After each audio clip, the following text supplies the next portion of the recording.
Justitie eist 1,5 jaar cel en jeugd-TBS voor het doodsteken van de Vlissingse Rainela Vijst.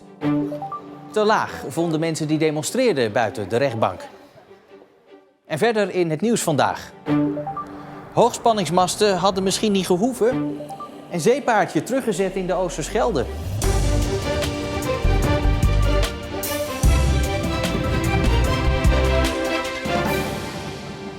Goedenavond. Justitie heeft 1,5 jaar cel en jeugd-TBS geëist tegen de inmiddels 17-jarige jongen die vorig jaar Rainela Vijst doodstak op het Bellamy Park in Vlissingen. Straks naar onze verslaggever, maar nu eerst terug naar die bewuste donderdagavond vorig jaar. Rainela Vijst werd op 8 september vorig jaar neergestoken op het Bellamy Park in Vlissingen. Hij was met duizenden andere studenten op het Kick-Off Festival om het nieuwe studiejaar af te trappen. René, die op het Scalda studeerde, probeerde daar een ruzie te sussen. Een 16-jarige jongen stak hem neer en René raakte ernstig gewond. Hulpverleners hebben nog geprobeerd zijn leven te redden, maar hij overleed ter plekke. De jongen is korte tijd na de steekpartij aangehouden in zijn woonplaats Middelburg. Hij is eerder veroordeeld voor overvallen met geweld. Vrienden en bekenden van René liepen een paar dagen later in een stille tocht vanaf zijn ouderlijk huis in Vlissingen naar het Bellamy Park. Daar legden ze bloemen neer en brandden kaarsjes. Rainela Vijst is 20 jaar geworden. Bij de rechtbank in Middelburg is verslaggever Nadia Berkelder. Nadia, hoe reageerde de familie op deze eis? Ja, de familie is daar teleurgesteld over. Zij vinden sowieso dat deze verdachte niet volgens het jeugdstrafrecht berecht zou moeten worden, omdat hij eerder heeft laten zien dat jeugdstrafrecht voor hem niet werkt. Ze vinden ook dat er iets gedaan moet worden aan de bescherming van gewelddadige jonge verdachten in ons rechtssysteem. En dat vinden zij niet alleen. Vanmiddag was hier een demonstratie van ongeveer 25 mensen voor de rechtbank. Deze week sprak ik met Sia, de oudste zus van René. Maar wij willen strijden voor René, want wij weten wat hij waard was. En wij gaan door tot het einde. Zijn er andere dingen die je zou nog kunnen doen voor hem, denk je? Ja, vooral, ik denk vooral dat anderen zien dat er een onschuldig persoon om het leven is gekomen om niks. En dat het belangrijk is om te weten dat dit niet geaccepteerd moet worden. En dat iemand niet zomaar daarmee weg moet komen. Want dat gevoel krijgen jullie nu, dat hij er zomaar mee wegkomt? Ja, als hem volgens het jeugdrecht weer willen berechten, dan vind ik dat hij daar gewoon wel makkelijk mee wegkomt. En dat is niet de bedoeling. En dat moet niet zo zijn. Ja, Nadia, dan even naar de verdachte. Wat weten we eigenlijk over hem?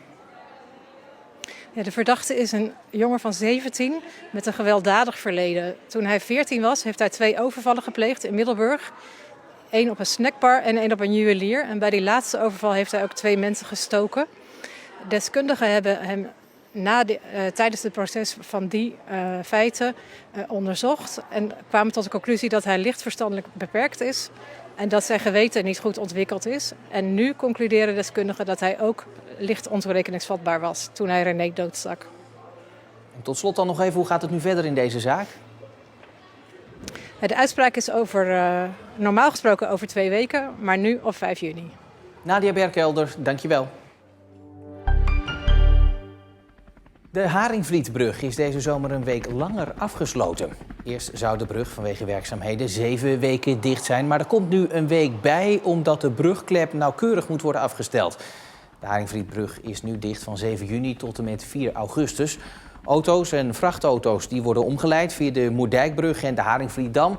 Voor fietsers en voetgangers is er een gratis veerpont die gebruikt kan worden. Waterschap Scheldestromen heeft vorig jaar ruim 8 miljoen euro overgehouden. Een gedeelte van dat geld kwam door minder personeelskosten, omdat het waterschap moeite had om alle vacatures in te vullen. Ook kwam er 3,5 miljoen euro meer binnen aan belastingen dan begroot. En dus kan er geld terug naar de belastingbetaler. wat we van de belastingen over hebben, willen we inzetten. En dan moeten we dat moeten we altijd in de begroting bekijken van welke risico's hebben we nog. Nu we de reservepositie verbeterd, heb ik wel de verwachting dat we dit jaar kunnen gaan inzetten. Maar wat dat betekent voor de tarieven kan het waterschap nog niet zeggen.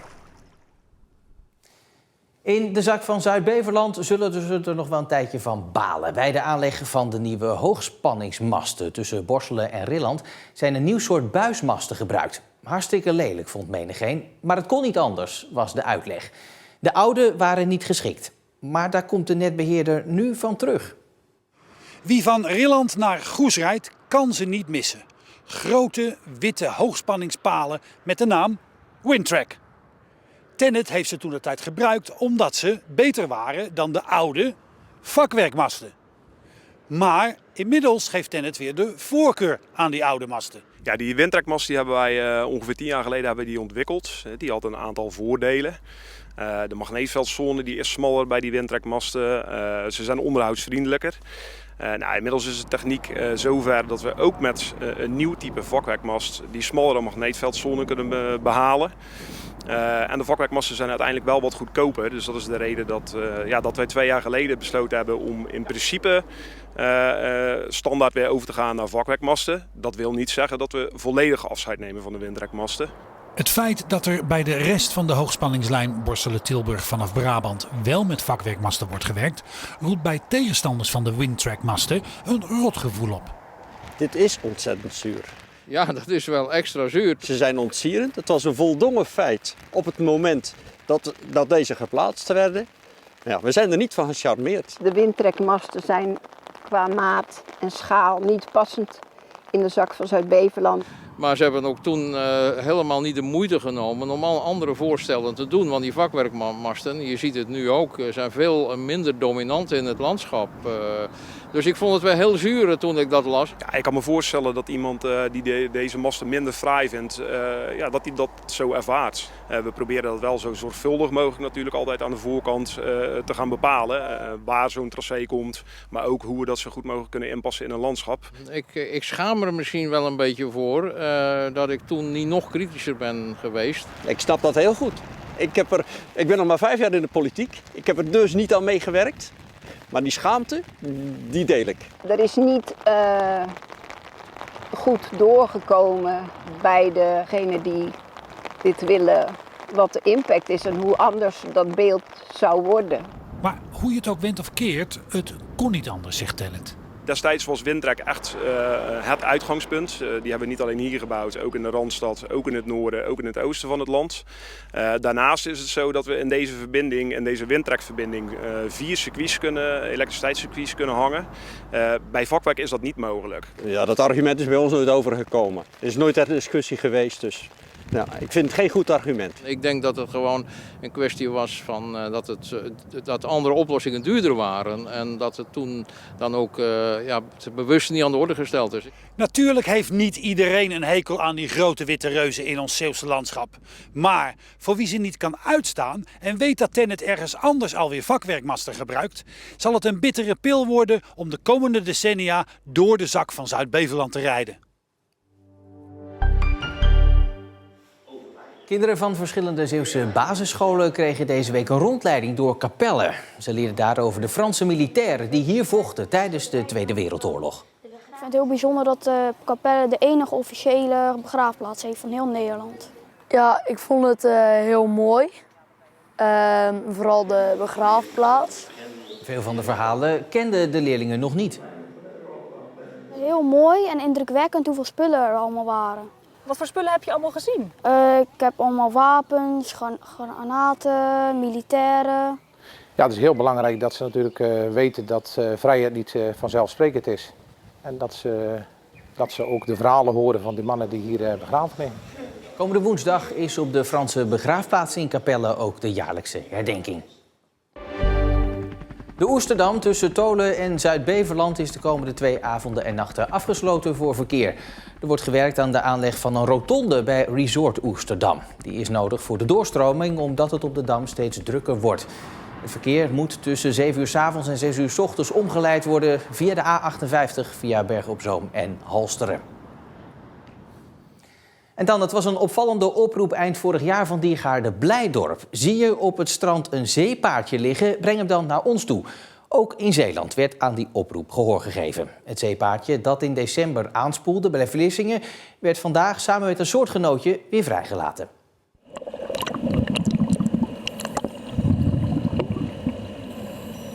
Door duikers worden de 2 kortsnuitzeepaardjes de Oosterschelde mee ingenomen. Op zoek naar een geschikte plek. Ze moeten zich wel ergens kunnen vasthechten onder water. Ze hebben een krulstaart waar ze zich prima kunnen vasthechten. Maar als je ze nu zomaar loslaat, dan spoelen ze alle kanten op en dat willen we niet. We hebben een mooie plek gezocht en heel rustig het bakje opengemaakt. En in eerste instantie blijven ze gewoon zitten. En er zaten wat wieren in, dus die hebben we langzaam een beetje eruit getild. En toen zijn ze echt overgesprongen, dus naar een ander wiertje toegezwommen en daar gaan zitten.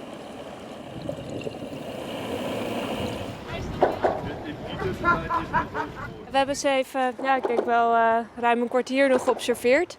Dus ze gingen gewoon hun gang. Hoe schat je hun overlevingskansen in? Ja, groot. Ik denk als je op een strand wordt gevonden als zeepaardje en je hebt dat overleefd, dan schat ik de kans echt groot in dat het hier prima gaat.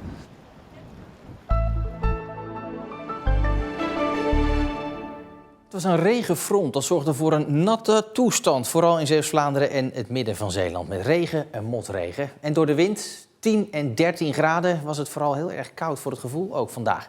Vannacht en morgen is dat anders, vrij veel opklaringen dan, alleen lokaal dan nog kans op een bui. Het is maar ietsje warmer, 12 à 13 graden, maar de wind is een stuk vriendelijker. En dan, weet u het nog, de maritieme attractie Het Arsenaal in Vlissingen ging 1,5 jaar geleden dicht. Maar voor de piraten die er stonden is nu een nieuw plekje gevonden. Een ander attractiepark heeft ze opgeknapt en daar zijn ze nu weer in volle glorie voor het publiek te zien. Je moet wel een stukje voor rijden, maar dan kan je deze Vlissingse mannen dus gewoon weer aanschouwen. Waar dat is, dat vind je op onze website omroepzeeland.nl en natuurlijk ook in onze app. Samen met al het andere laatste Zeeuwse nieuws natuurlijk. Ik wens u voor nu nog een hele fijne maandagavond.